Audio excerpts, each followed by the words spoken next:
Hot Mic is brought to you by Red Wing Shoes of Fargo. Built to last. 3003 Main Avenue, Fargo. Hot Mic with Dom Izzo. Really? Really, Dom? No. I like what Dom's doing. Okay. Dom Izzo. Jeez, come on, Dom. What do you think I am, a magician? Yeah, I'm fired up, Dom. What else could I say? Absolutely. It was great to get on the field, and then Dom came up to me, and I'm trying to walk away from me. I just wanted to enjoy myself out there. Hot Mic. Great job. There's got to be some kind of intelligent question about something. Coach Dom Izzo, WDAY in Fargo, North Dakota. Can you give me a layup or something? Hot Mic. Presented by Northwestern Mutual. That program is second to none. On the networks of WDAY. You know, if it's not about sports, I find it very hard to concentrate. Here's Dom Izzo. Good morning, everybody. Welcome to Hot Mic, back live on location on a warm Thursday morning. Venerable Jack Brown Stadium here in the middle of North Dakota, opened in 1917, one of the great treasures of this state. And for the next 3 days, it's the site of the 2026 North Dakota Class B baseball tournament, which we will be broadcasting starting in about 2.5 hours right here on WDAY Extra. With that, we say good morning, everybody. I am Dom Izzo, host of said show. Welcome to our location. As Maddie said off air before we get going, I'm not in jail. This is just the wiring they put up here when they remodeled this press box. I remember being in this old press box 15 years ago and knowing full well what the weather we're going to have for the next 3 days, be sweating profusely. We'll probably still sweat, but not nearly as bad as the old one, which was a convertible sauna there. No, this is to protect any foul balls coming up our way. But this is where myself and Mike Skogen will be calling everything for the next 3 days. And looking forward to what's going to be a great 3 days of baseball here with the 8 teams that have made it. We've got a chance for history this weekend. We had Nate Soulis from Thompson on earlier this week. Thompson has a chance to win 5 consecutive Class B championships. The team that won 3 in a row before Thompson did is Park River. They're here as well. We're going to see them coming up in a couple hours. So over the last 9 years, we've only had 2 teams win the Class B baseball championship. So this is the lineup of games as you look at the bracket. Our first game coming up at 11:30 will feature Park River against Shiloh Christian. That's the champs of Region 8 against the champs out of Region 4 to start things. They'll be followed by Thompson in our second game. The Tommies will take on Bottineau. What a year the Braves have had. As we mentioned earlier this week, they made it all the way to the Dakota Bowl. First time they ever made it there. Now they're back at the Class B tournament. We'll take a little bit of a break and then start things up for the evening session at 4:30 with top seed Kindred in action as they'll take on Delax Burlington. And then we wrap up probably about 7 o'clock, 6:45 first pitch with Lemoore Litchfield Marion and Velva Drake Animus to wrap up the day. That's the 4 and the 5 seed set to play against one another. Now, we've tried to explain as best we can our broadcast schedule for the next few days, and it's confusing. I get it. If you think this is confusing, wait till we get to the Bison football schedule here in a second. But here's what we got coming up today, television-wise. If you're looking for here in baseball in Jamestown, just don't change the channel. If you're watching us on Hot Mic on Extra, this is where we're going to be for the next 3 days. Today at 11:30, then we're back here tomorrow for the semifinals at 4:30, and then the championship game Saturday night, 7 o'clock. Should be a great environment here to wrap up the North Dakota baseball season. If you can't get us on television, if you're not in our immediate viewing area, if you have Dish Network or DirecTV, I would encourage you to go buy the $7 antenna, and you can watch everything that way. If not, then you can certainly stream everything on WDAY Plus and Inforum.com. Yes, it costs money.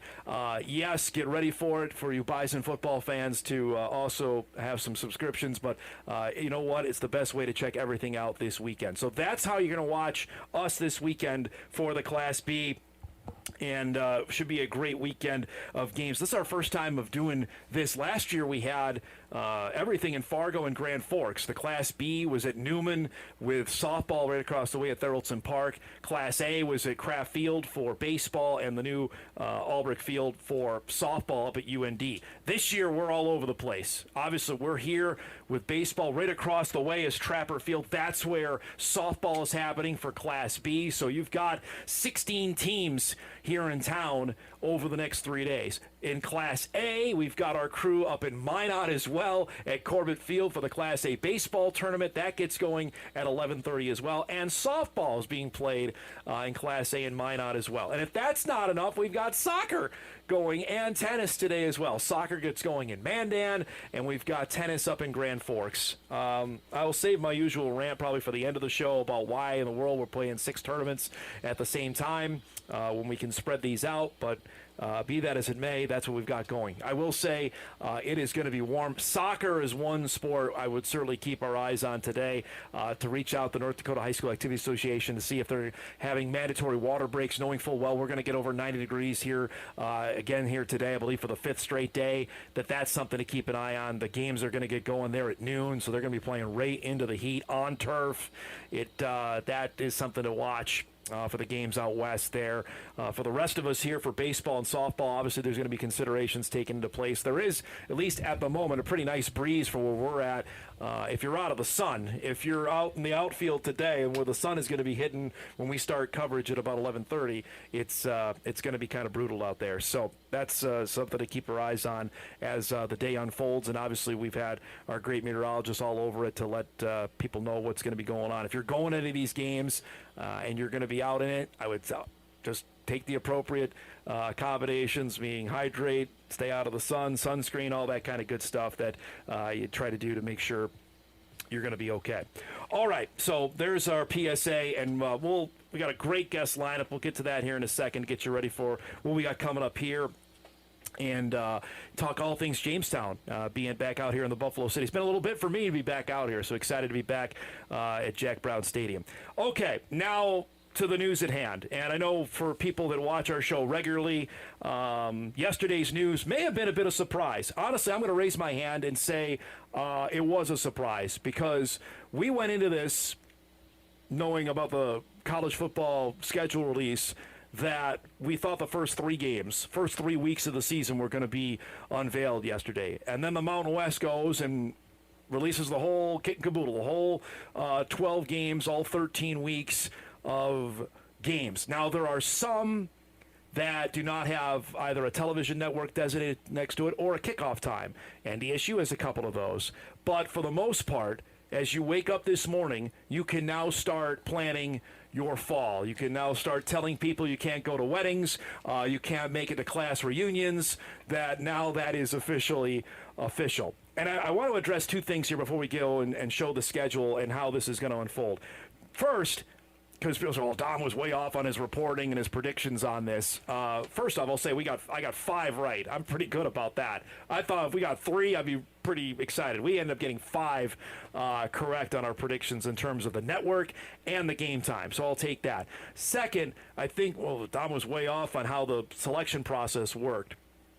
On the Mountain West was going to go into those early kickoffs. I'll admit on that, I was completely either off or surprised that there's not a single early kickoff window for either Northern Illinois or North Dakota State. I'm going to visit with John Sullivan from the Mountain West football offices. He is the guru of scheduling. I'm going to actually do that after Hot Mike is done. And before we start coverage here today, we'll have that interview on Hot Mike tomorrow.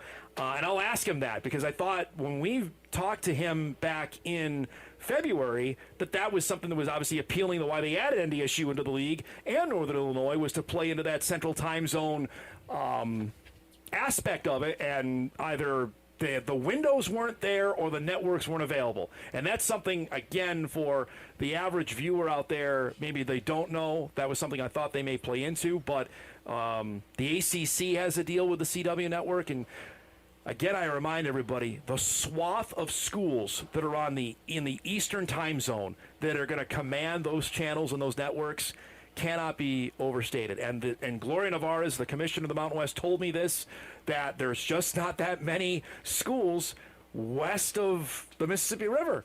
We knew that certainly in FCS football. FBS, I mean, there's more, but there's obviously opportunities to play at different times. And that's what certainly happened here. So, enough of me blathering. Here we go with the schedule. And it starts, obviously, we knew Jacksonville State on week 0. It is a 4:30 kick on the CBS Sports Network. I was off by an hour on that. I thought it was going to be 5:30 to play into a doubleheader. As it is CBS Sports Network. We were right about that one. So if you are familiar with watching the Bison play basketball at the Summit League Tournament in Sioux Falls, that is the same network that Bison football will begin the FBS era on against Jacksonville State. That is the only game on CBS SN in that particular window. As I look at the other games, that they did not pick up another game for that Saturday, as it were. Memphis and UNLV, I thought that would be the doubleheader. That actually got picked up by Big Fox, and that's a 9 o'clock kick Central Time. That's after Major League Baseball on Fox on that particular Saturday.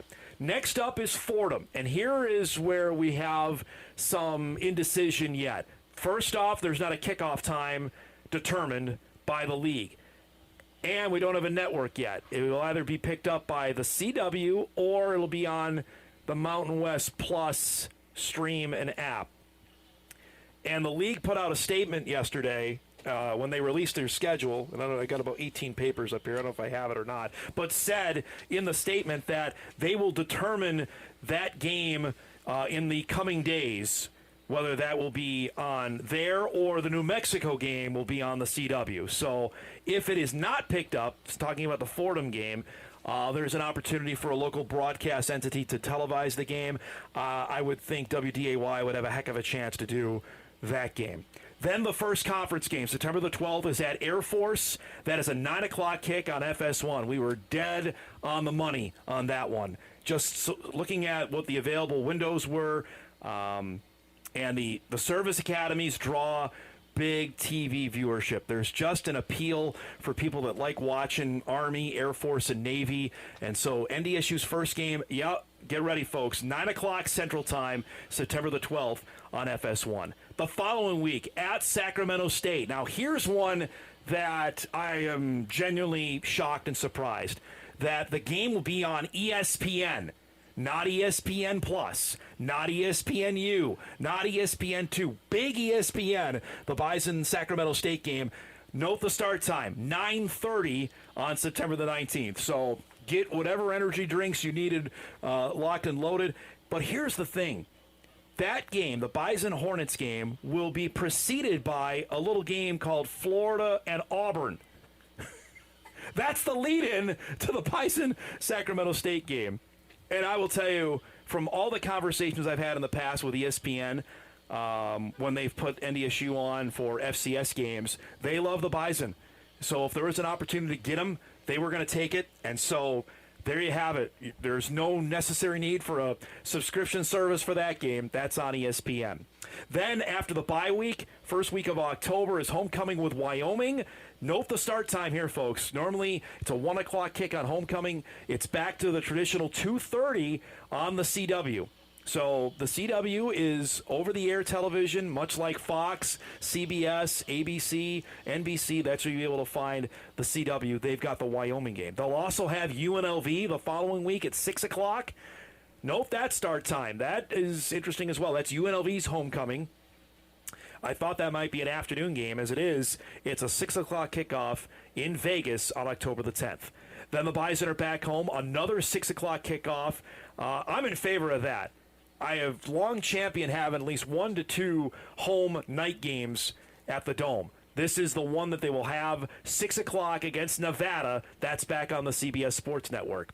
Then the following week, again, you can see on the graphic here, it lists Mountain West Plus or the CW. That, again, will be determined, as we found out in the release, in the coming days, whether it's going to be on the CW or Mountain West Plus. I think this would be a slam dunk that the CW would want to have the Bison Lobos game. New Mexico, we believe, is going to be one of the higher-ranked teams in the Mountain West Conference.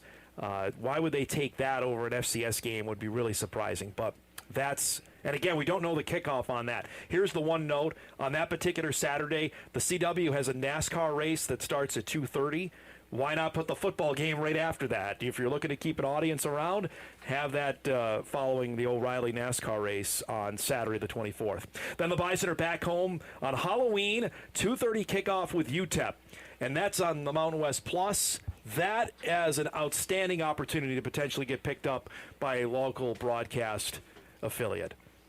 Perhaps rhymes with WBAY, not in Green Bay. That potentially could be us. We'll find out, but just keep your eyes and ears posted on that. After the second bye week, NDSU then plays at Hawaii. I was off on the kick time here. It's 1 hour earlier. It's not 11 o'clock Central. It is 10 o'clock Central Time. That is after daylight savings. I don't know. They don't observe daylight savings on the island. But on the Continental 48, we do. So that is a 10 o'clock kick. That'll be 5 o'clock Hawaiian time for that game in Honolulu. That'll be on the CW. The final regular season home game will be against Northern Illinois, back on the CW again, 3 o'clock on November the 21st. And then note the final game of the year. This might have got lost in the release yesterday. I had to look at it twice. That NDSU wraps up the regular season on a Friday, the day after Thanksgiving, Black Friday, at San Jose State at 2:30. On the CBS Sports Network. So that is the schedule in full. As it turns out right now, NDSU has 4 games on the CW, 3 games on CBS Sports Network, potentially 2 on the Mountain West app, and then 1 on ESPN. That is, and 1 on FS1. I thought Fox might get another game of theirs. As it turns out, they did not. And the CW, the newest affiliate, or newest television partner of the Mountain West, certainly leaning into covering the Bison. So that is the breakdown. As I mentioned, we're going to have John Sullivan on the show tomorrow. We'll get exactly what the thought process was and the selection process and how this all played out, and go from there. But that's what you're going to need to know. For out-of-state viewers, I would tell you right now, you're covered here. You got CW's on over the air. CBS Sports Network is available on almost every major either cable or satellite outlet. I believe it's on most. I'd have to ask Eric on this, on YouTube TV. I believe it is. And obviously ESPN goes without saying on that. So, and if you need to spend for the Mountain West Plus, this is the part of it that they want you to do that, because that money would then go to those particular schools. So if NDSU ends up having 2 games on Mountain West Plus, they go directly there to those schools. So that's it. We'll get more into this later on in the show, because I want to break down what the networks picked for the other games, and we'll do that coming up later on in the show. We got a lot to get to today. Our guest lineup is brought to us by Northwestern Mutual here on a warm Thursday, live in Jamestown. Coming up in just a few minutes, the guy who's running everything. He's got 2 tournaments to run this weekend. Jamestown High Athletic Director Jim Roaldson will join us here to give us the lowdown on how to put 2 tournaments together at the same time, with baseball here at Jack Brown and softball going on at Lyle Trapper. He'll join us here in just a few minutes. 9:35, old friend Tom Hager will join us, University of Jamestown baseball coach. We haven't talked to Tom in a while. Excited to have him back on the show. Give us the lowdown of what year 1 was in the new league for UJ. We talked plenty on football and basketball. Hopefully it does not matter to me. We haven't done baseball yet. We'll do that today at 9:35. In our second hour at 10 o'clock, Velva Drake Animus head baseball coach Matt Weidler will join us, also the head football coach of the Aggies. They are back here after another really good athletic year in Velva. Excited to talk with Matt again at 10 o'clock. And then at 10:35, we'll wrap things up with my broadcast partner Mike Skogen will join us here in the booth to give us the load on his preview of both tournaments here in baseball and softball that are going on in Jamestown and whatever else. We'll talk some Red Hawks and some Bison baseball. Obviously with South Dakota State getting going to the Summit League. We saw the Jacks up close. We called that game on Extra about a month ago. When the Jacks came on the Newman Outdoor Field and they lost to the Bison. Now they'll play Nebraska tomorrow in the NCAA tournament. So a lot to get to here on a busy Thursday morning. We'll take our first break. We are off and rolling here from Jack Brown Stadium in Jamestown. When we come back, Jim Roaldson will join us. We're live on WDAY Extra, back on Hot Mic right after this. This is Hot Mic with Dom Izzo, presented by Northwestern Mutual. Welcome back, everybody. Live on location, Jack Brown Stadium, the site of the North Dakota Class B baseball tournament. Begins in just about 2 hours' time here on WDAY Extra. You got sunny skies, going to be warm today, but looking forward to the first day of the tournament with 4 quarterfinals. The man who's running everything here in town. We got 16 teams here this weekend. The fact he can give us a few minutes is crazy. It's great to see Jim Roaldson, athletic director at Jamestown High, join us. Longtime AD. It's great to see you. How you been? Busy. Yeah, I bet. No, it's been good. Finally, it's been one of those springs where, I've never seen anything like it, where we got a late start with a lot of things. Yeah. It wasn't due to snow, it wasn't due to rainouts or things like that. It was just cold and wind that just right? put us behind the 8 ball a little bit. We finally got it, and I'm not going to complain about the heat because it's finally here. So when you find out, I know a couple years in advance, and the high school association decides venues to say, okay, here we go, we're going to have both. It's not like basketball where you get it for 3 days, right, and it's just the one. It's both baseball and softball.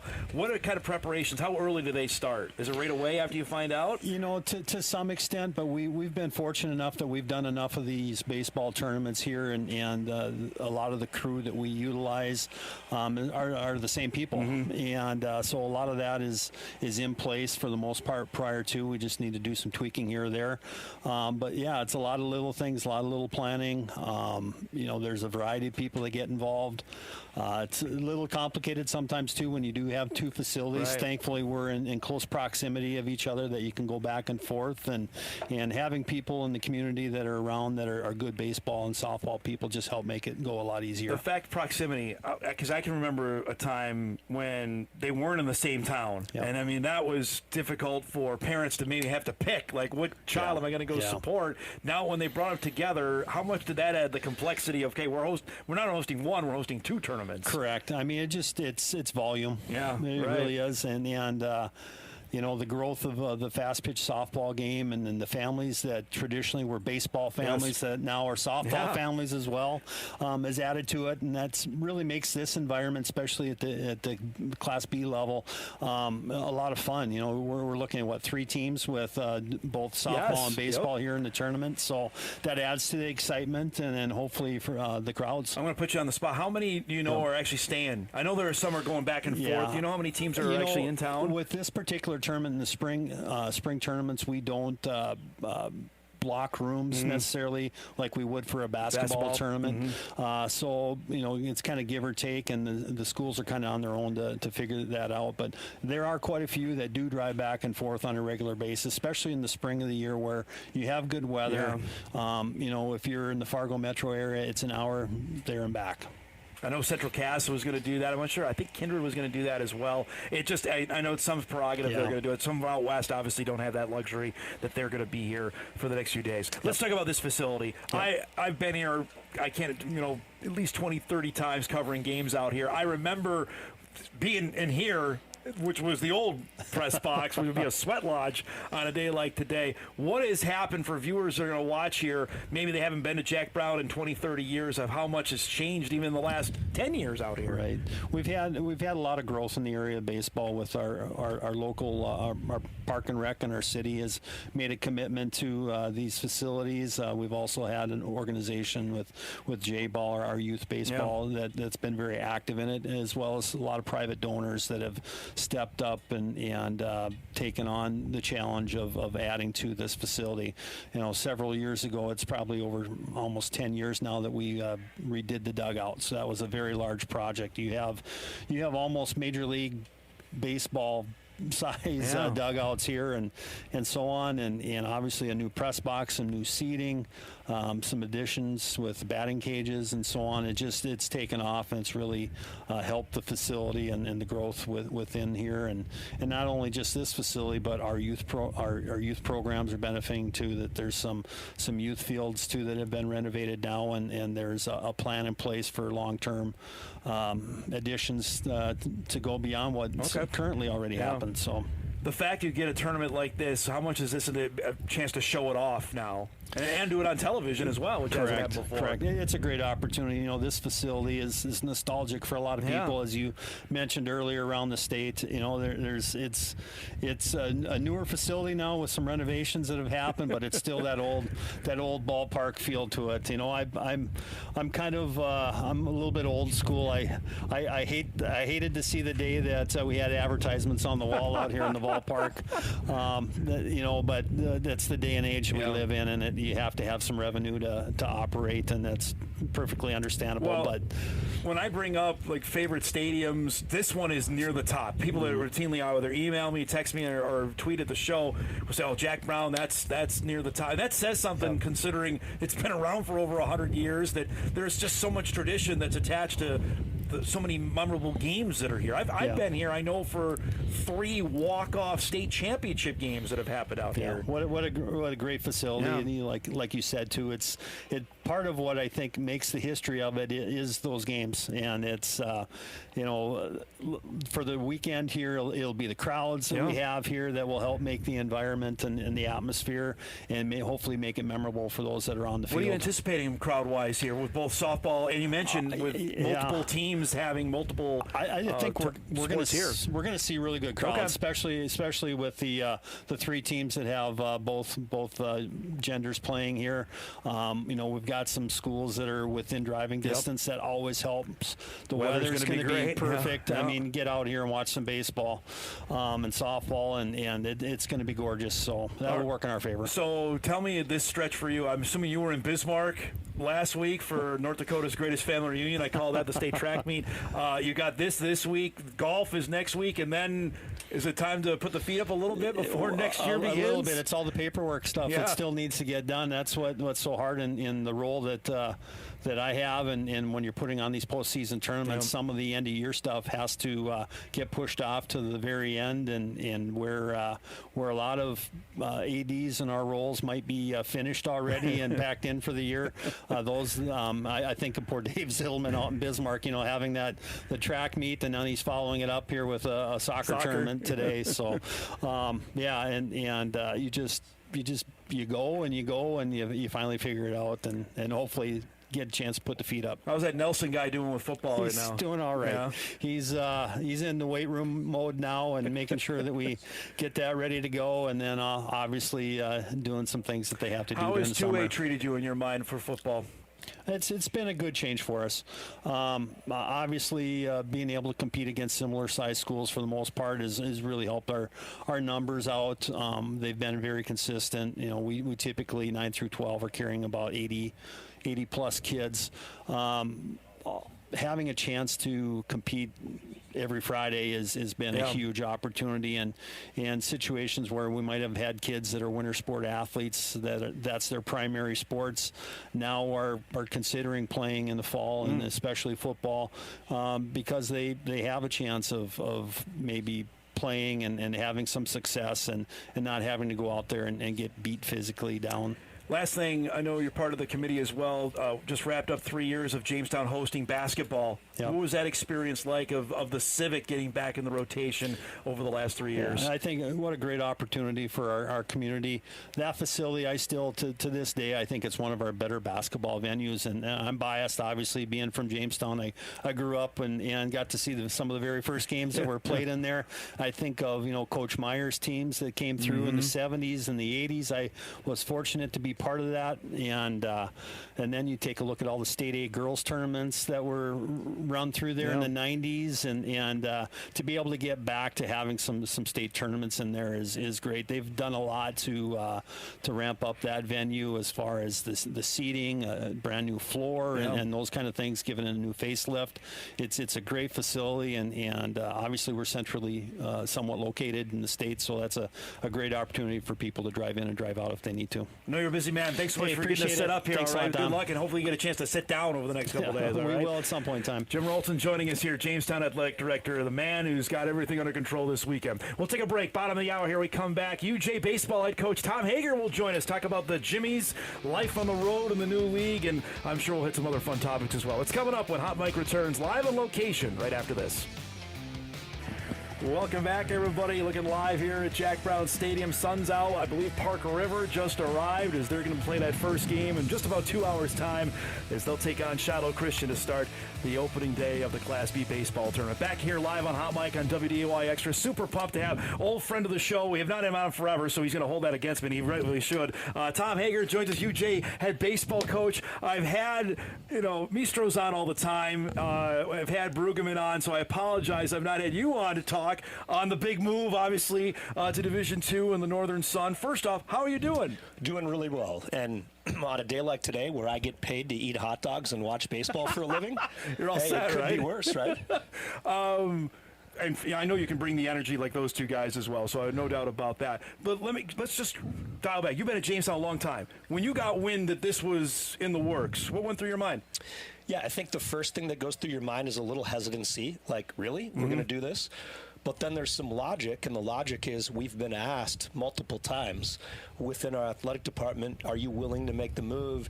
Is there the right time? When is the right time? So we've analyzed this a lot. So it wasn't a huge surprise. And then I think your mind goes to, all right, I'm a coach.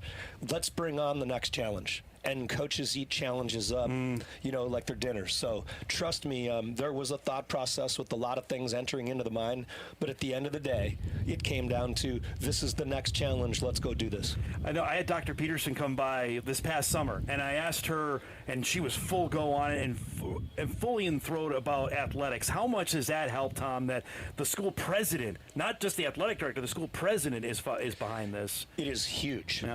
When you get to go to work every day, as a baseball coach and an assistant AD like I am, and you know that the person at the top cares a ton about what we're doing and how we do it, it makes your job so much easier. And I think that when you know that she's fully bought into this move, then you know good things can happen down the road. It's going to take some time in all of our sports, but when the president is bought in, usually good things are going to happen because of it. So I think a lot of our viewers certainly, and we're on in South Dakota, know full well Augustana's success. They certainly know USF. I've had Steve Gust from Crookston on, and they've had some couple of really, really good teams. That's what you're getting into. Now you're recruiting against that. What is that world now? Because it's not like recruiting against Mayville and Valley City anymore.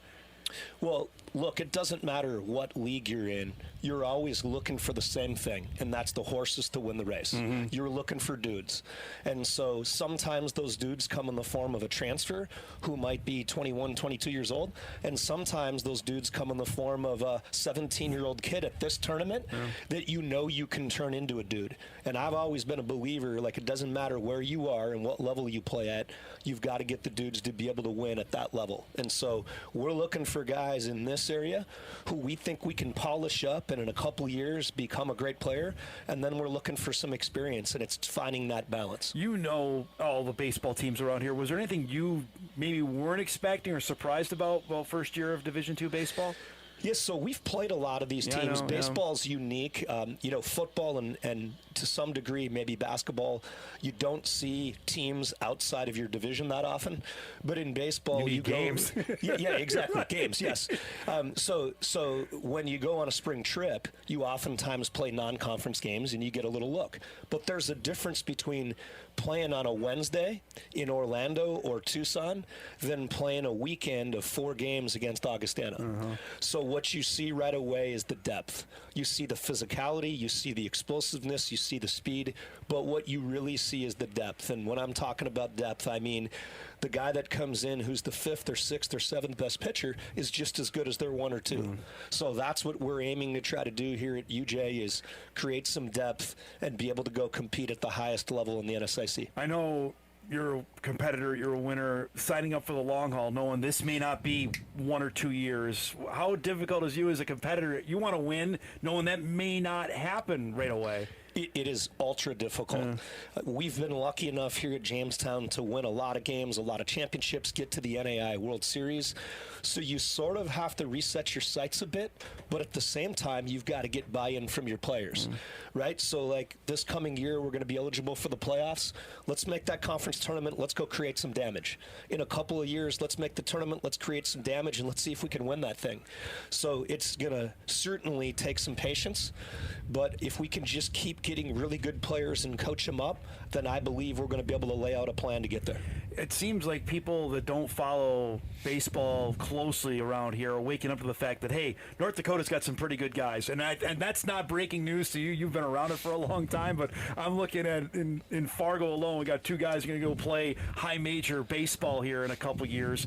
Why has it exploded, maybe on the outside perspective, over the last handful of years, in your opinion? Well, we have much better indoor training facilities now than we ever have. I'm a proponent of playing multiple sports. I was lucky enough to play multiple sports at Fargo South High School, and it's the best thing that ever happened to me in my life is getting a chance to be involved in a lot of things.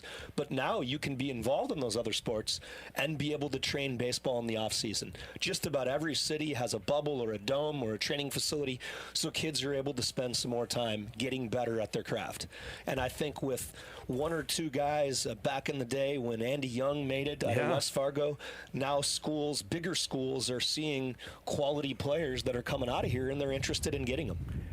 How is it now that you're recruiting to now try and get those guys to come here, where it's everybody's coming? It's not just football and basketball, that there are bigger schools coming to North Dakota to find talent. Yeah, absolutely. I think it's setting your sights on guys that are at that level or just a notch below that level, and then it's creating relationships with them. I live in this state. I've been here a long time. I know a lot of the coaches. It's making connections and developing relationships with the players and the coaches so that they trust that if they come to Jamestown, they're going to get a great experience. Tell me about your experiences here. What comes to mind of being back in this stadium? So first of all, Fargo Post 2, playing for Jerry Harder. Chris Costa's on my team. We come here my senior year. I throw a one-hitter, and we lose 1-0 because Darren Erstead hits a triple and was squeeze bunted in. Oh. And Coach Harder got after us about being one of the worst hitting teams he's ever had. And we took it as motivation and came back and won the next game. Wow. And then it went on to being a player here, and back in 91, 92, the grandstand burned down. I was on the JV and the varsity team. I was traveling constantly to Valley City. And then on to, getting a chance to coach here. Every time I walk in the stadium, it doesn't matter whether it's for practice, a game, or when I'm scouting, there is goosebumps because it is a special, special place. And these guys get to play here today. The fact that it's still hosting here in 2026, how much is that a testament to what has been built here? Yeah, the community buys into baseball here. From the guy that takes care of the field every day, Tom Gould and Paul Hansen, to Jim Roaldson, who's running the show. Like, at the end of the day, the community is bought into it, and we want these teams here. There's no shame you lost to Darren Erstead, man. I mean, come on. He and I still argue about that. Is that right? Exactly, yeah, absolutely. How much is he like just a figure here? Just his presence looms here. Yeah, he's back here every now and then. He's the guy that behind the scenes that has helped us financially with a lot of things we're doing. But at the end of the day, he's a friend of mine, and somebody how as many times as we competed against each other, he's still somebody that I can pick up the phone call and talk and catch up. So. Is there a player now in the coaching ranks that you think about just immediately like, wow, that kid, maybe early on you saw that one's going to be really, really good? Is there one that comes to mind? Yeah, I mean, there's countless, okay? But, I'll never forget when I got a chance to watch Quinn Irie from Bismarck That's catch. A perfect segue. I just had him on yesterday. So. And we were lucky enough to talk him out of playing hockey. And he came to Jamestown and was our catcher. Yeah. And the year that he was our catcher, we won 52 games. And then he went on to play a couple years of pro ball, and I just knew the pedigree and the charisma and the work ethic along with the talent was going to translate, and he's one of my favorites. And now he's getting to pass the buck on as a coach. Yeah, tell me about that. Was there, when you saw him play, like there were, because I asked him this yesterday or a couple times ago, he's on my show, about elements of getting into coaching. Did you see that? Because catchers just tend, and you look at now, there are managers all over the place that are former catchers. Yeah, Chris Costa's a perfect example of it. I would say this about Quinn, like he was a very good student of the game. Even though he was extremely talented, he was a good student. You kind of felt like it was going to happen at some point. And then his 5th year, he helped us out in the fall, and I knew he had it in his DNA. GA, and now he's doing some great things with Horace. I'm really looking forward to seeing the damage they can create in the state tournament. And hoping some of those guys are pipeline Absolutely. Hey, trust me, those seeds have been planted. With now being a Division II coach, how much does that change recruiting-wise, travel-wise, that you maybe have a much wider footprint than you did just a couple years ago when you were in NAIA school? Well, I think, honestly, we've always had a wide footprint. We got lucky enough to get in the door up in the Northwest in Washington and Oregon years ago, and a lot of our roster has guys from there. But we still want to work from the area, find the best players in our area, North Dakota and Minnesota, get them to Jamestown, and then surround them with some really good talent from faraway places. Tell me about now the challenge of getting the players here. We were just talking off air, and I could already see your blood was boiling on the transfer portal, but knowing that you might get some guys here that then get good enough that may want to go Division I. What's that challenge? Because you didn't have that before. Yeah, no, it's to one degree, it's something that you're really trying to grasp. Like, is this really happening? Yeah. We're going to have guys leave every year. But to another degree, it's an opportunity. So if they're going to leave and they don't want to be here, then let's go get some dudes who do want to be here. So it's the next challenge in coaching, and it's something that we all, in all of our sports, have to figure out how we're going to make that work. And I'm super excited to see how we can at Jamestown. I had Trey Hussar on, who was at this tournament a year ago pitching at Newman Outdoor Field for Northern Cass. Now he's pitching at South Dakota State with your old teammate, with Rob Bishop. Just tell me about, the Jacks, they've always been good since he's taken over as head coach. And to have the level of talent, like the Bison were really good last year, the Jacks are in that league where Oral Roberts gets, they were in the College World Series just a handful of years ago. That's really impressive for this. Says what the level of baseball is in this part of the world, I think. It does. Rob and I played here together at Jamestown. You knew he was going to be a good coach. He coached at multiple other places. Was actually a GA at South Dakota State and then came full circle to become their head coach. And you knew that they were going to be doing some good things. And this year they have made a great run. Baseball's about playing really good baseball at the right time, and they did that in the conference tournament. And they did it with a lot of kids from our area. Yeah. So I give him a ton of credit that he's been able to do what he's done, and so have the Bison. You got a favorite here this weekend you keep an eye on here that might be able to win this thing? If I want to get some kids from this tournament, I can't name a favorite. So let's just say that I'm super excited about grabbing a hot dog and sitting back and watching high school baseball. Is there a spot in this stadium you haven't been to? I'm assuming you've mapped out everything, right? I try to float around a little bit. Sometimes I need to stay in my own business, so I'll go hide in a corner.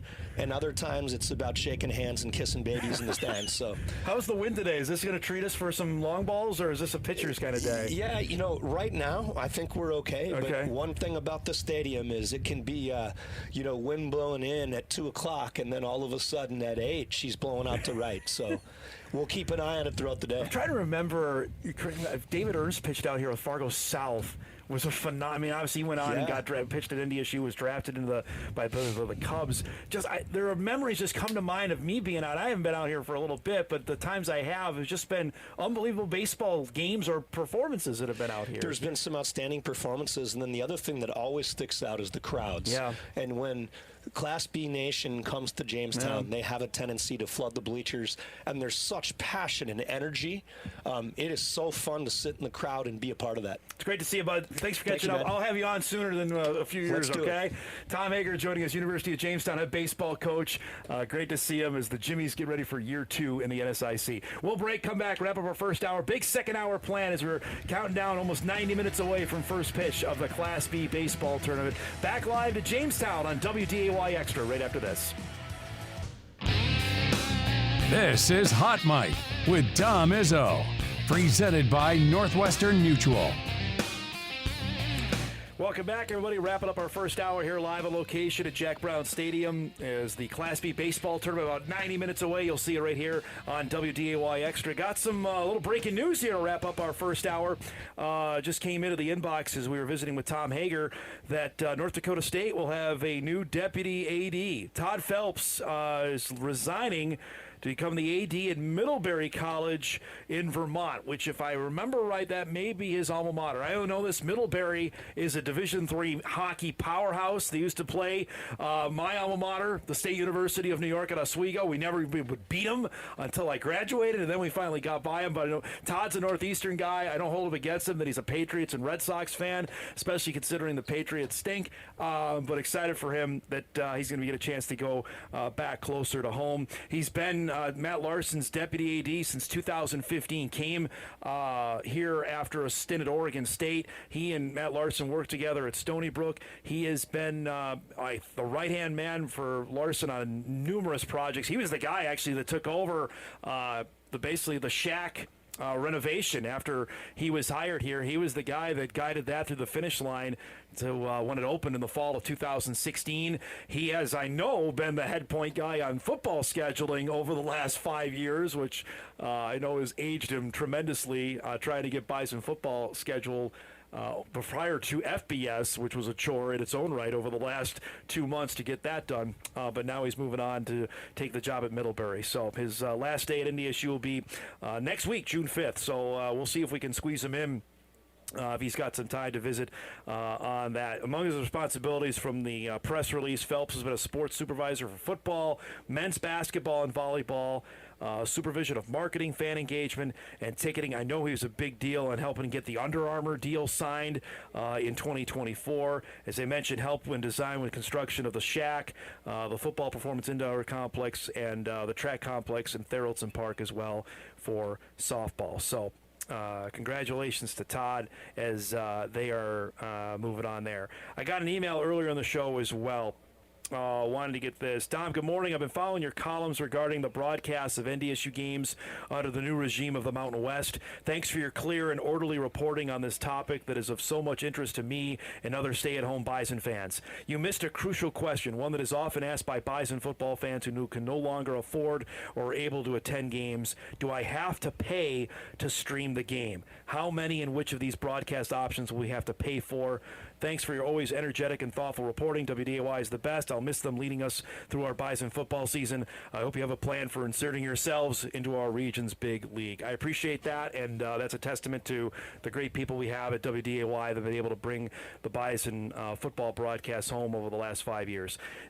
Easy way to answer that is yes. If you do not have cable or satellite, then you're going to have to pay, and granted you have to pay anyway to get the sports packages that have on cable or satellite. They have the CBS Sports Network and Fox Sports 1, and the CW is, again, there's a misconception here. The CW is some foreign channel. The CW is over the air. Like, if you have, right now, you can go find it. I'm not sure. I don't have Sparklight or Midco. I have DirecTV. I have the CW on DirecTV. Now, here's the catch. At least locally in Fargo, the CW on DirecTV is in standard def.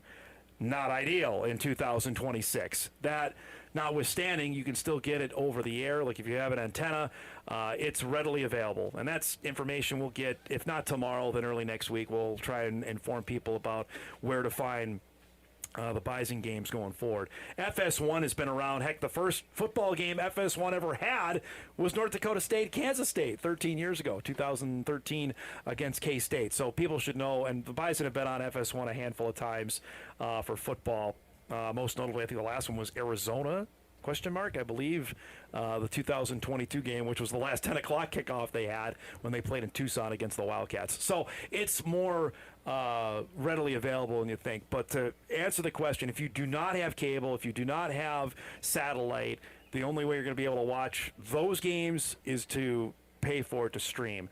If you're in the area, then that's how you have to do it. If you're out of the area, and for those Mountain West Plus games that potentially could be Fordham and UTEP, you're going to have to pick up the Mountain West Plus app, and they'll have a bunch of football games. And if we have time before the show is done, we'll go through the rest. But the CW certainly seem to be hot and heavy on the Bison. They picked up 4 of their games, and a couple other surprising ones as well. I would have swore UNLV Hawaii is a great matchup. That game's in Honolulu this year. That went to the CW. I thought for sure Fox or CBS may have picked that up, but that's a question for the league, which we will ask, and we'll play that for you tomorrow on the show. But appreciate those emails coming in. All right, it's top of the hour. We got a break. We come back to Jamestown again. We're closing in on the start of the Class B tournament. Matt Weidler from Velva will join us. They're coming up later today. Busy day for Velva Drake Animus. They've got a couple teams here. That's coming up. And hour 2 of Hot Mike begins live on location at Jack Brown Stadium in Jamestown after this. This is Hot Mike. Hot Mike. On the networks of WDAY. Here's Dom Izzo. Welcome back, everybody. Hour 2 live on location here at Jack Brown Stadium in Jamestown as we are about 90 minutes out from the start of the Class B baseball tournament. I hear that pinging sound. Park River's taking some hacks. They're coming up in our first game against Shiloh Christian, which will come up at 11:30 here on Extra. The final game of the day, maybe our best game, 4-5 matchup, will have Lemoore Litchfield Marion and Velva Drake Animus. Great to see Matt Weidler back here with us, head coach of the Aggies, who also coaches their football team. He's been a regular on Hot Mike over the last few years. It's great to see it. It's great, and for Velva back, first time in 8 years, got to feel pretty good to end that drought. Yeah, it's been a long time, and we've had some pretty good teams over the years. Just end up running into Bishop Ryan, a few of those. So, I hadn't thought about how long it had been since Sorry we to bring went back. it up. No, well, my assistant said, when was the last time we were here? And I had to go find some photos from when we were here on my phone to check back. But no, our kids are excited and our community's excited, so it'll be good. Tell me about the ramp up here, just making the trip down, the excitement level of getting on the field here later today. Yeah, we had a good send-off. Our community does a fantastic job. They bring the fire trucks out, and our softball girls right on that, and kind of lead us out down Main Street. So, we're going to have a good showing of fans down here, and it's neat to be able to have both teams to support. So I was talking about that with Jim Roaldson to start, that there's 3 schools that have that. You're one of them that softball's here as well. So what does that add to the complexity and excitement that it's not just baseball, that softball's right over here too? Yeah, I know. Our girls have a great program, and they've been here, down to the state tournament, quite a few times last year, fantastic run last year. Yeah, so, they get that opener. So we'll head over to that and support them, and I know they're excited, and their coach is excited that we're both going to be down here and supporting each other. And softball's become bigger and bigger in Velva over the past few years, and we've always had some success in baseball. So to get both of us down here at the same time for the first time, there's a little added excitement there. Especially knowing they play the first game coming up here at the top of the hour. You're not playing until later, so is that a way to get the guys to out and do some stuff before you play? Yeah, it is kind of nice. We'll get those guys over there and then go back and probably get a little bit of lunch, let them hang out. We think back to 25 years ago, we had Nintendos. We'd bring the tournaments and stuff. They got their PlayStations, but they're all playing baseball on there, so we'll let them hang out and play and probably head back over here about 4:15. You got me thinking of RBI baseball now. Man, I'm ready. Let's go. I'm all set. I'll do that right now. When you look at this field, the teams that are here, tell me about what you make of the 7 other teams besides yourselves that are here this weekend. Yeah, there's something about having the state tournament in Jamestown, Jack Brown. It's a pretty historic venue, and it's basically where all the state tournaments used to be. So for us to get back down here, it's exciting to play on this field. And then you look at the bracket and the teams that are here. There's some historic teams that are year in and year out competing for the region title or the state title. So, it's going to take 3 good days of baseball for whoever it is to come out on top. How badly does somebody want to say, okay, Thompson and Parker, you guys have had your time. It's somebody else share it here, because that's it. Over the last decade, it's been just those 2 schools. So, I'm sure there's some teams over there that are thinking that, but it's more credit to their community, starting at a young age, their coaching staffs, not only in high school and their summer team, that get those kids to buy in. And and then you get so many kids that are playing. Sometimes you end up having to wait till you're a junior, senior to see the field. But it's getting into tournaments like that kind of make it rewarding and worth the wait sometimes. I was talking to a couple people on Region 2, like, I don't think so. For Hillsborough Central Valley's got the team this year, and it's over. And then, lo and behold, they get to, of course, a championship, winner go home game, and of course they win it. And muscle memory goes a long way. You know about that, obviously, with your success in other sports. That goes a long way, especially when we get to this time of year, right? Yeah, I think the regular season's important, but once you get into that tournament setting, anything can happen. And baseball's a goofy game. You can. We've been a part of 9-inning run, 9-run innings and things like that. But, you've got to put your best baseball together in a 2-3 day tournament, and most regions have double elim tournaments. So now you've got to build pitching depth over the course of the season, and especially if you end up losing a game and coming back. But, I would, going into every year, I would never count out any of those teams that are historically been there, because those kids know how to compete, and they know how to win, and they know they're going to play 7 innings, and they're going to battle the whole time. You have another Kittleson on the roster. Tell me about Cooper and what he means to your baseball team. So no relation to the majority of the Kittlesons that have come through here. Velva, but, he's been a baseball junkie. It's his favorite sport, and thing with Cooper, he's a competitor. Whether it was football, basketball, baseball, he competes and wants to do well. Great leader for us.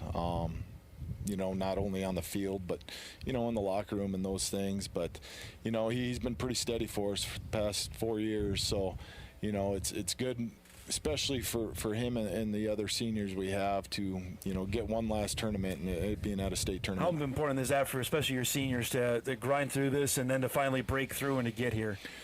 Yeah, it's been great for those guys. And they've all grown up younger, and their families were very supportive in their baseball career, and, starting at a young age in their 10U, 12U stuff. So, they've all worked really hard, and they've been dreaming, so to speak, of getting an opportunity like this. So, I was excited for them, to get this opportunity, but it's come with a lot of hard work and determination as far as off-season prep and things like that to get here. To have the last game, is that a thing? No thing? We're just talking about, hey, we're gonna have to distract them and get ready. That you're not going to be back out here till about 6:30 tonight. Is that it's a normal time when you're playing, but everybody else will have already played by then, if you get what I mean. It's a little different. Yeah. I mean, normally if you're playing at 7 o'clock, it's a game 2 of a doubleheader, and true. you've been at school. So there is some downtime in there.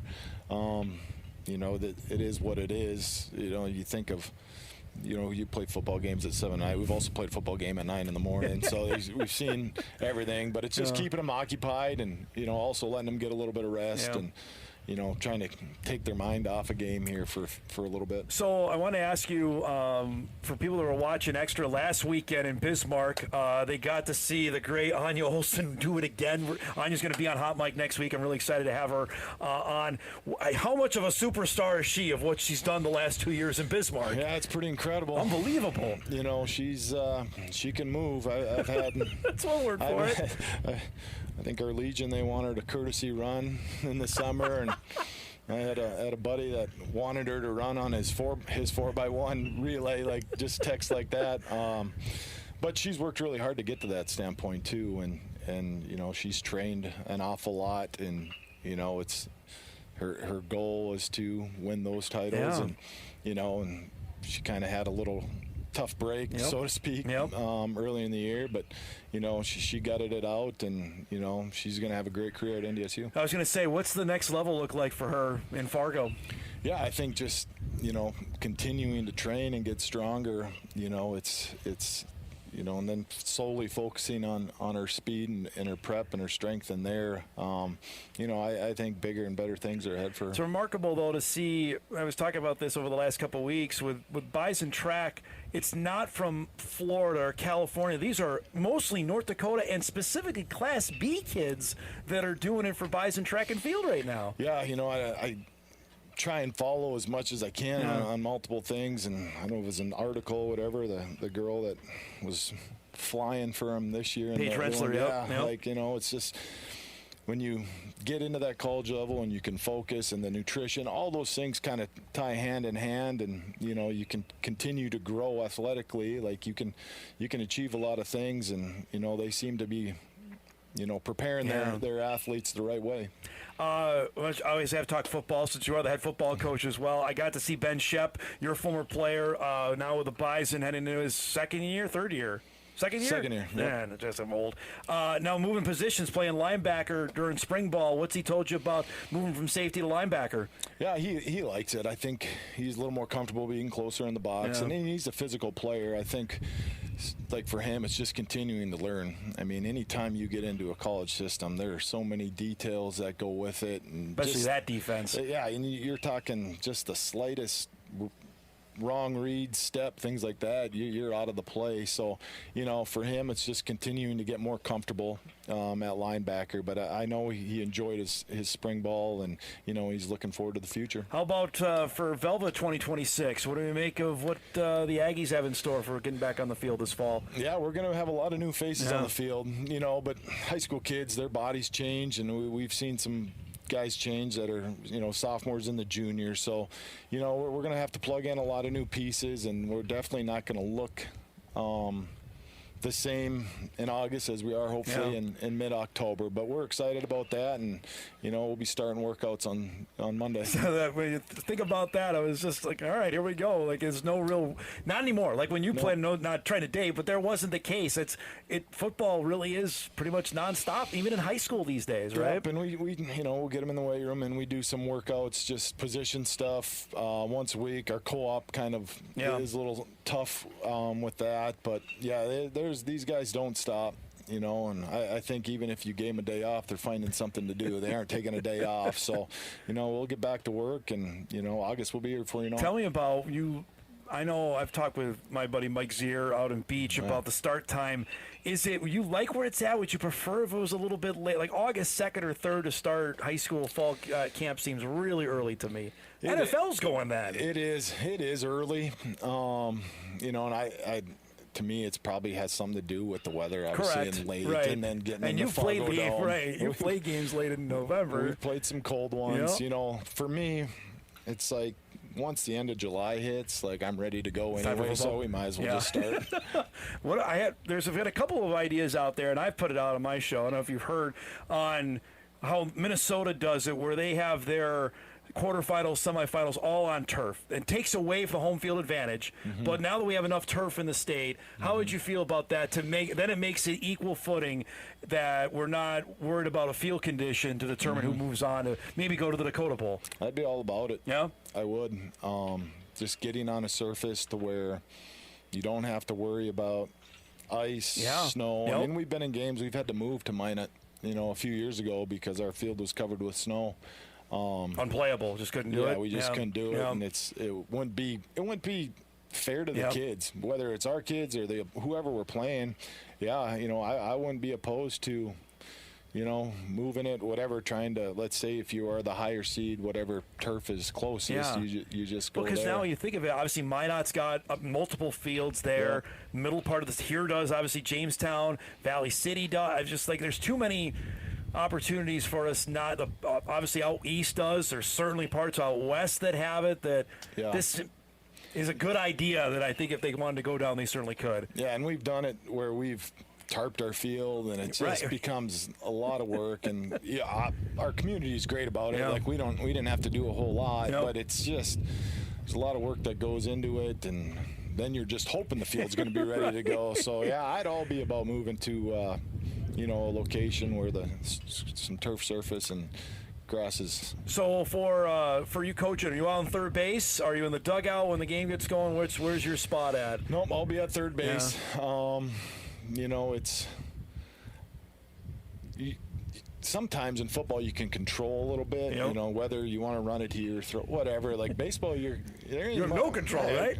Maybe we should bunt here, right? Things like that. But it's up to the kids, and I'm probably a little more relaxed during baseball than I am in football. But we'll try and keep a relaxed attitude going in tonight. That's just the difference of sports, though. Yeah, right. I think Baseball is that. Yeah. It's not that it's not intense, but it just doesn't have what obviously football brings to it, where it's every play could potentially decide the game. Right. When we talk to our kids, it's like every run matters, every pitch matters, everything you do matters.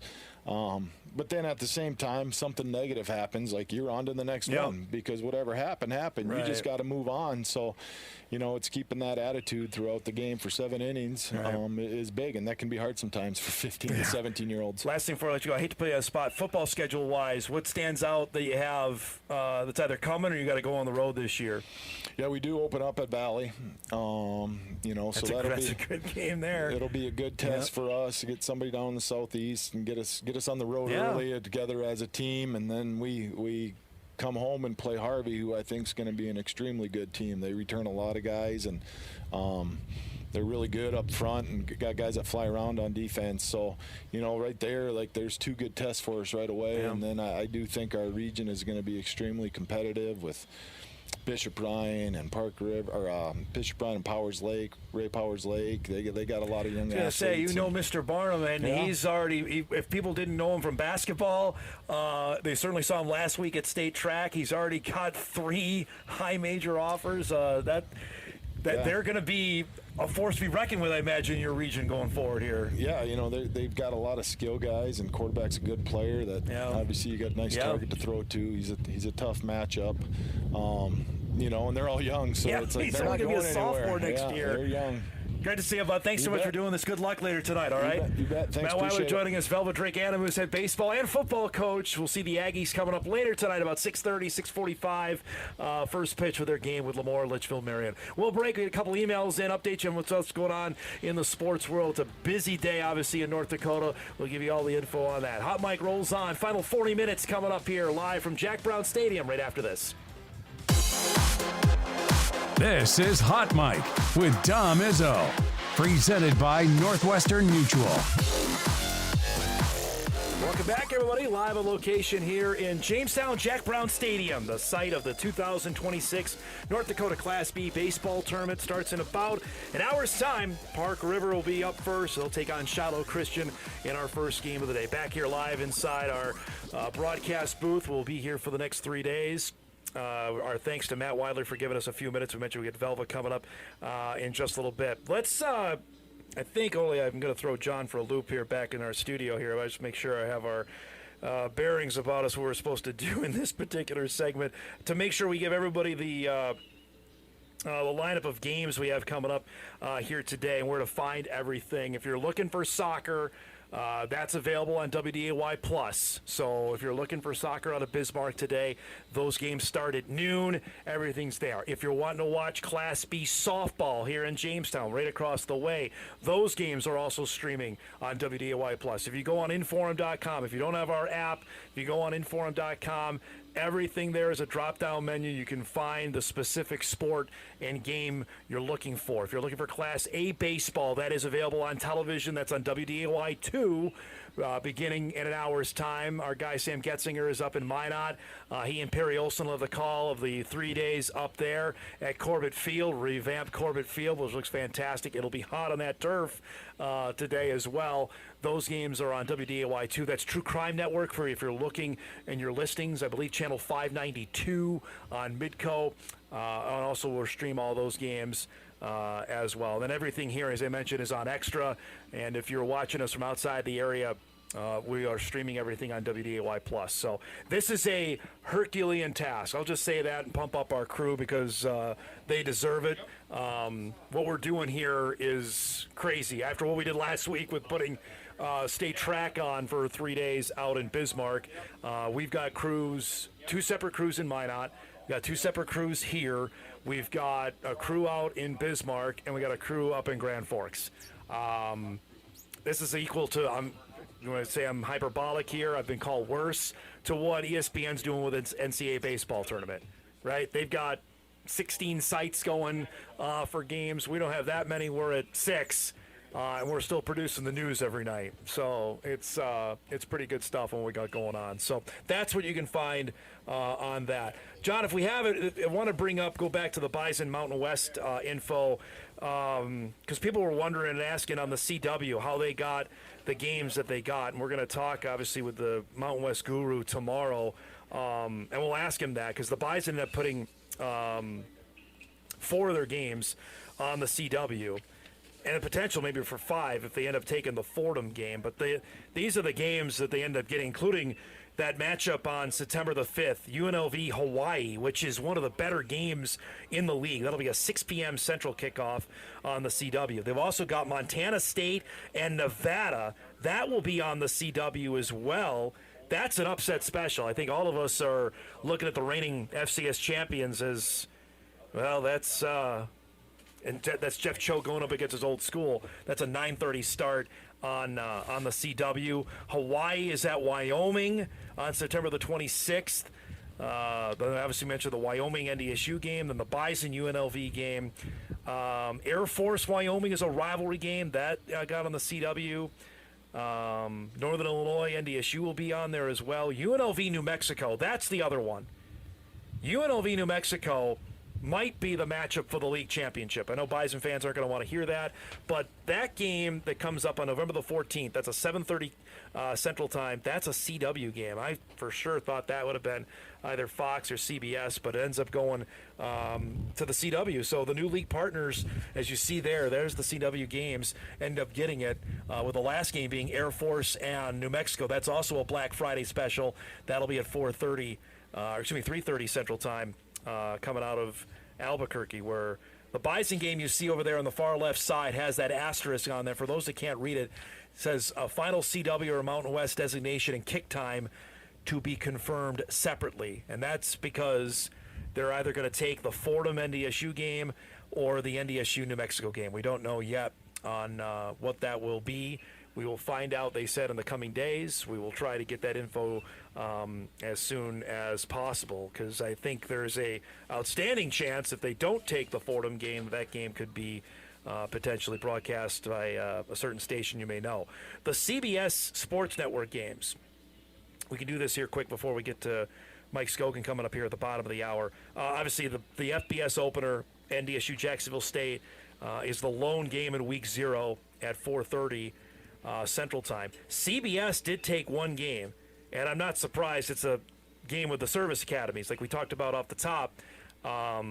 Those games are highly sought after. Navy Air Force will be an 11 a.m. kick from Colorado Springs, 10 a.m. local time kick, which is awfully early to play football. UNLV Air Force will be on CBS Sports Network. Obviously, the Bison Nevada game will be as well. UNLV end up being the darlings, as we thought. UNLV is likely the preseason pick to win the league.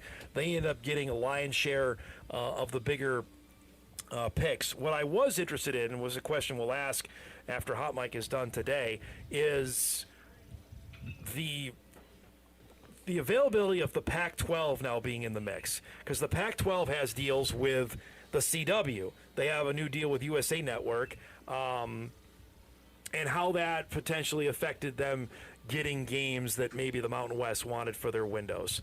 It's something that obviously Bison fans haven't had to worry about before, but now in this new world, those games and times aren't readily available to them. So hopefully we'll get the answer on that coming up here at our interview tomorrow. All right, bottom of the hour. We'll break. We come back. Guy that is going to be carrying me for the next 3 days, former Red Hawks assistant and our baseball analyst, Mike Skogen, will join us here in the booth to get us all prepped for the Class B. We'll chat some softball as well, and we'll do that coming up when Hot Mike returns. Final half hour, live on location from Jack Brown Stadium. Back after this. Back, everybody, here at Jack Brown Stadium in Jamestown. You see the Park River guys throwing the football around, getting ready their game in about an hour's time as they lead off the Class B this year against Shiloh Christian. Great to be back with our guy Mike Skogen, who's going to be on the call again for the Class B for the second year in a row and wearing the Midway Monarchs State Championship 1978. That's fantastic. Absolutely. It's the one thing you see in our gym when I walk through as an elementary kid, and hey, this is our goal, and so baseball has been kind of our school's identity from way back into the 40s, and so I had to bust it out today for the State B. So great to be with you, Bud, for the next 3 days. Just first off, let's talk about being here. What does it mean to you to be back at this place? I mean, one, this is a baseball cathedral for our state, really. To give you an example, Satchel Paige pitched here. Yeah. You know, just to think of the history of the players that have come through here, North Dakotans that have gone to the major leagues that have come through here as kids from all over the state, the number of state tournaments and walk-off title games and all of the things, amateur baseball. You know, getting the first time I got to play in this field was as an amateur baseball player. Yeah. You know, the goal was always to get here at the State B. It never did happen for us. We got close. But it was to get on that field that first time as an amateur player and just, hey, I'm out here among this, and you know, the ivy on the fences and the painted bleachers, and it's got old school baseball feel. Did you take a minute to do that when you were out, when you played, just soak it in? Oh yeah, absolutely. Yep. The first time I walked in, even as a fan when I was a senior, just to go to the state tournament, it's like, this is amazing. Do you think it still carries that weight for these current iteration of players? I'd say so, to a point. One, because the field is incredible condition. It's just immaculate condition. It's like a major league level playing surface right now, and you can see it from the video and whatnot. It's fantastic. So, and I think for a lot of these guys, their families, parents have come through. They probably get the stories passed down like, hey, this is the fact you made it. You're playing at a pretty historic place. Yeah, and especially in the Class B level, because they see the old pictures of the teams from the 40s and the 50s and the 70s, or whenever, especially with these programs, the history that they all have. You know, it's almost kind of a who's who of Class B baseball that's made it here this weekend, and you know, they've seen what's been done here, and now they're hoping to try and be that picture on the wall in the future. Let's take a look at the bracket for the 8 teams that are here. I mentioned it earlier when Tom Hager was on, and I was visiting with Matt Weidler about this. There's only been 2 teams to win this tournament over the last 10 years. Park River had a 3-peat. Thompson's in the middle of winning 4 in a row and potentially going for 5. Is it between them, or is this anybody's tournament this weekend? It's anybody's tournament. I mean, you just have to have a great 3-game run. You know, what's your pitching depth like? You know, realistically, Thompson's probably an underdog coming through. You know, they weren't the number 1 seed and the go-to. They had to come back through the losers bracket to get here. You know, but as they say, heart of a champion. They've been here some before. Some muscle memory there too, and, right, Mike? And so some kids are like, hey, there's a reason why we do this, and Thompson has a traditional powerhouse going back decades. So Park River, we're going to see in this first game, they have an unbelievable. I remember Jackson Hankey playing baseball for them. Obviously went on and was a great all-time linebacker for North Dakota State. They've got an unbelievable baseball history as well. I coached against Jackson Hankey when he was 9 and 10 years old. You know, and that crew that came through. And being, you know, where I'm from in Midway, their baseball program from basically grade 6 and up maybe had 10 kids total playing when Jackson and that crew was 9 and 10 years old. And so a lot of those kids actually came over and played with us for Babe Ruth and Legion and whatnot. But you saw that next crew that was coming, and the Zimmerman brothers, and his dad was running the team and got the kids interested and excited about baseball again. And now to see where they went from having that few small of interest to they have a turf infield and a full-on complex, and they come here. I mean, they're now a power created from literally nothing. Botno is here. It's great to see them. They had a great run, Mike, in the fall. Their football team made it all the way to the Dakota Bowl. Now they're here with a lot of those guys we saw in the Dakota Bowl. They're going to be playing baseball this weekend. Yeah, a lot of great athletes right there. You know, they know how to win, like you said, getting the Dakota Bowl. You know, just they've had some tradition from years past. You know, a couple decades ago that they were, you know, in the state tournament here, there. You know, they were always a good team. They'd been down a little bit, but no, here they are back again. Now there's 3 teams that have multiple teams here. Kindred's baseball and softball team. Delax Burlington, who's been a regular in softball, is back here in baseball as well. And obviously we mentioned Velvet Drake Animus is here in both sports. How big a deal is it for those communities to have both their teams here? Huge, because now that's a huge draw for them to just come here. This is a weekend trip now, you know, to start off the summer. To be able to go and watch the kids in your community, and being a Class B, you know all of the kids. You know, they're around in the community. They're either the idols for your elementary kid or they're for the grandparents. They're the kid kid of a kid that maybe was your son or daughter's age, and so those types of things draw big time for those type of communities. All right, there's two teams I haven't talked about yet. Let's go with Lemoore Litchfield Marion. Unbelievable baseball community, always really good. If you noticed any of their tremendous track athletes, Gunnar Field just being one, who's going to play football for the Bison, he's on this baseball team. They've got a heck of a chance too. Absolutely, and I follow that region pretty close because my brother's the head coach in New Rockford, so I was watching their games a lot this spring. Like you said, extremely athletic team. They've been in the football title game numerous years against New Rockford. State basketball potential runs, or getting to the play-in game to go to state. Unbelievable pitching staff they have. They have the depth. They have been young in the past. You could see them coming along, even though they had great success.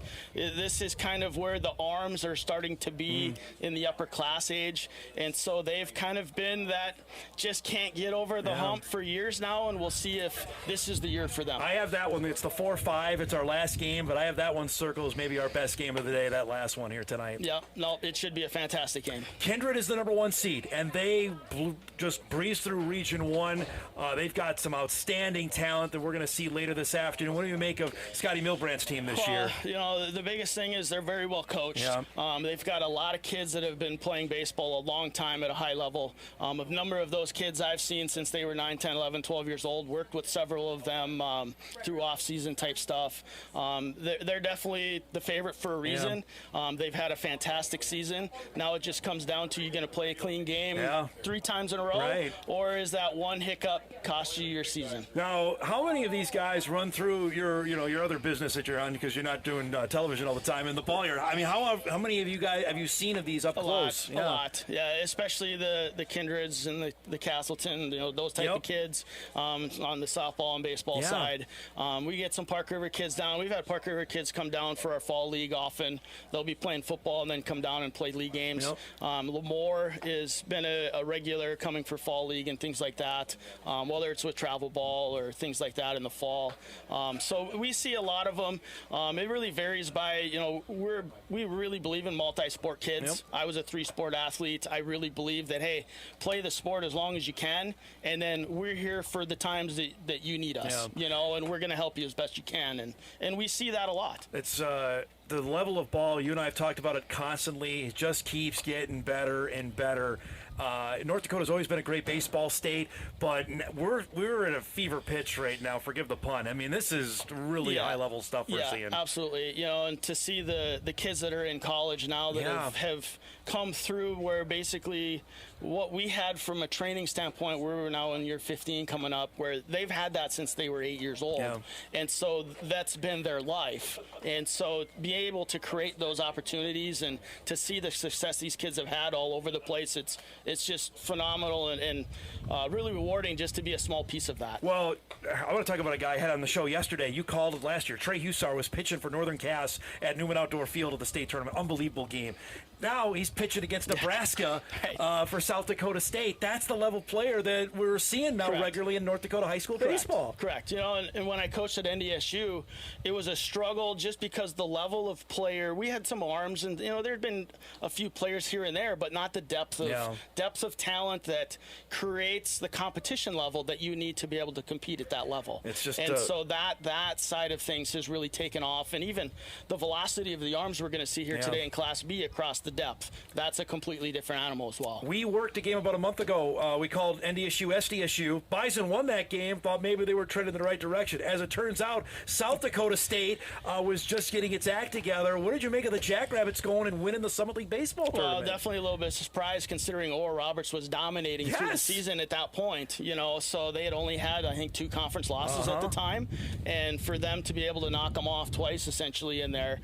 Oral Roberts was going to Oklahoma State and winning games. They were going to big conference, power conference midweek games and winning. So it's not like it was just kind of a fluke to get through them. They were a really competitive team. Well, and the crazy stat, and you may have known this, Oral Roberts had never lost an opening round game in the tournament. They had never been in the losers bracket before. That's amazing to me. No, absolutely, because they've always had the 1-4 usually. You're right. And they beat the 4. Yes. It's always been the 2 or maybe a 3 that's got them later on, but not in that situation. So the Jacks are getting the Huskers again. That's tomorrow. They played back in March. It's a midweek game. It's going to be crazy in Lincoln. Boy, they are really amped about their baseball team in Nebraska. Absolutely. So when I was at NDSU, we went there in 06, and that was the team that went to the College World Series. Yeah. So Will Bolt, who is their head coach, was actually on the team that year, and it was a noon game on a Wednesday, and there was 2,200 fans there. It's like it's the middle of March, and so it's a different atmosphere. I expect there's going to be a ton of the hill's going to be loaded with people.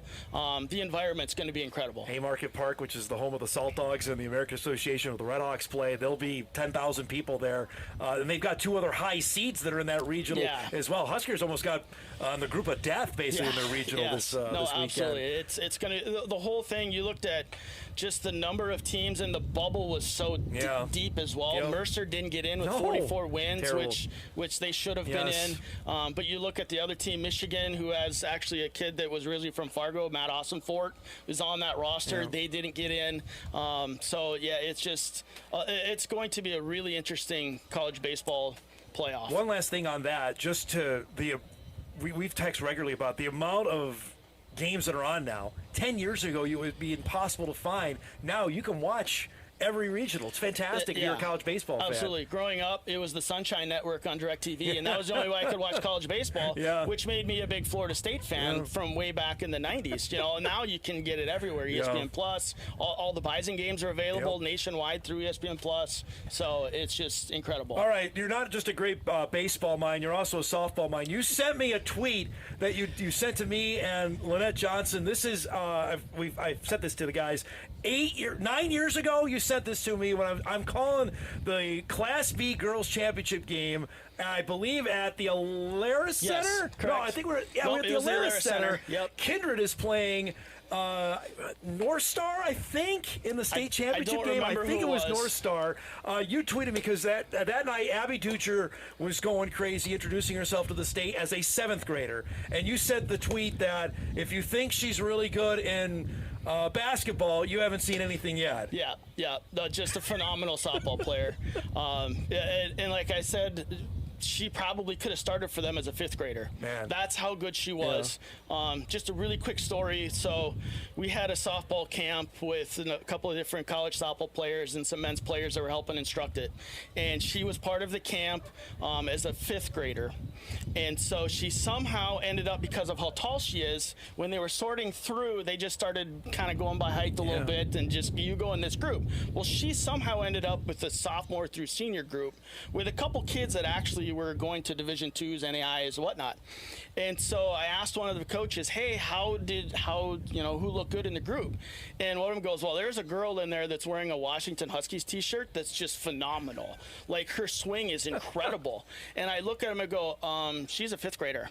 And they're like, no. And I'm dead serious. She's a 5th grader. She looked the part as an elite level player as a 5th grader, just swing wise. The ball came off the bat different, the throw's different. I mean, you could see it then that she was going to be elite. And we never got to see her play softball in the state. Obviously played out of state, and she's about to wrap up her career with another College World Series appearance with Alabama. And then we're going to see her next year back on the basketball floor playing hoops at UND. Yeah, absolutely. Just an outstanding athlete. But with that said, a phenomenal person. Yes. And we've had her as she's an come instructor, back numerous times, done right? a few camps in our building. She is an incredible instructor. Just great with the kids. Just phenomenal person. That's fantastic. It's great to see you, Bud. I can't wait to do the next 3 days with you, man. And looking forward to some great ball. Mike Skogen joining us here. He'll be my broadcast partner the next 3 days for the Class B baseball tournament, which comes up here at about 11:30. We hit the air on WDAY Extra. All right, time for our final break. We come back. We'll put a bow on things. We'll give you all the info you need to know where to watch the games for the next 3 days and send you out the door here on a busy Thursday morning. Hot Mike wraps right after this on WDAY Extra, KSFL in Sioux Falls, KMBN in Rapid City, and Inform.com right after this. Welcome back, everybody. Putting a bow on things here, live on location. Shout out to our great engineer, Alex Molby, for making this happen here today and getting us set up. I know he's engineering basically 2 tournaments at the same time, so we appreciate his help and everybody back in studio as well. We'll be back in the friendly confines of WDAY TV tomorrow morning to wrap up the first day of the state tournaments and say goodbye to the month of May. We'll be back on Monday. It'll be June 1. So looking forward to that, which will be a hectic day tomorrow. Twins are wrapping up their series with the White Sox. They got in the teeth last night, 15-2 loss to Chicago, so they'll wrap up their 4 games out. No Corey Provis tomorrow. He will not be joining us. He's not making the trip to Pittsburgh as the Twins are playing. PNC Park is one of the best stadiums in all of Major League Baseball. The chicken tenders there are top-notch. I'll just say that from a trip I had when I saw the Twins play at PNC Park, 2012? Someone will remind me, 2011 maybe, when the Twins were there.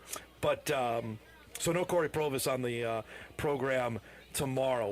We mentioned we'll have John Sullivan for the Mountain West Conference join us to give us the lowdown on how the schedule was decided for football and how the Bison were decided where they went. We'll give all that to you coming up on the program tomorrow. Looking forward to a good show to wrap up the week here in style. We are about 35 minutes away from getting going here in Jamestown. Nice crowd is starting to fill in. It is going to be tough for the fans here today. For the ones that are going to be right in front of us, they are right in the sun, and that's the constant reminder for people that are going to be going out to these tournaments.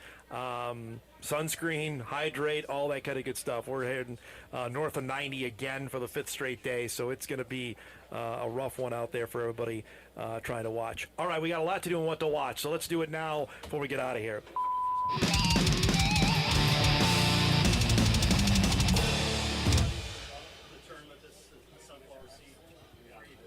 Okay, so here we go. Starting first with soccer. Soccer is live in Bismarck. You can watch those games on WDAY Plus beginning at noon today. Tommy Fox will have the call of those games. Semifinals are tomorrow on WDAY Plus. The championship game comes up on Saturday afternoon. That'll be on WDAY 2 at 3:30. Softball gets going. Class B is right here in Jamestown. You'll be able to see that on WDAY Plus. That starts in just a couple minutes. Riley Swenson will be bringing you that action starting in just the top of the hour here in Jamestown. Class A softball is in Minot. That's also on WDAY Plus. Isaac Dienison is calling those games for us. That starts as well just a few minutes on WDAY Plus. Baseball here in Jamestown comes up in about a half hour's time. We'll get you ready for that here on WDAY Extra. Myself and Mike Skogen on the call of that.